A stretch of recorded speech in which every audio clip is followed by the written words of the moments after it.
There'll be many changes that will inform the decision of the MPC as it prepares to make this announcement. For instance, the oil price has sharply increased in a way that the bank had not anticipated. At the same time, food prices were seen going on a downward trajectory, the same with global inflation. But now, the picture is different. Inflation will likely be updated upwards. We have an average of about 6% now, assuming $100 per barrel for the remainder of the year. Obviously, that still remains quite uncertain.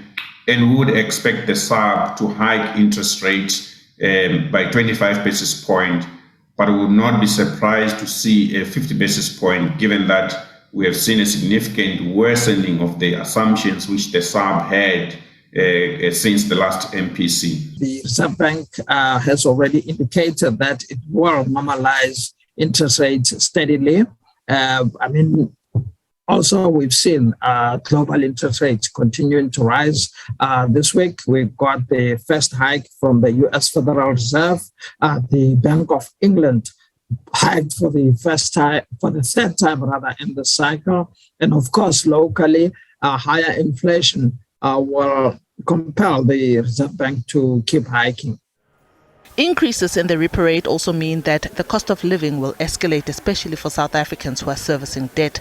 This spells trouble for cash-strapped consumers who are already feeling the pinch of cost escalations. It is an unfortunate environment because there is little that we can do given that these are global factors, which is why we understand that the National Treasury, in conjunction with the Department of Mineral Resources and Energy, are looking into the fuel levies that are put onto our fuel cost to try and see if there is something that can be done.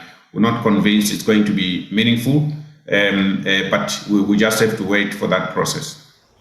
The Reserve Bank will make the announcement at 3 p.m. on Thursday. Diabosito, SABC News, Johannesburg.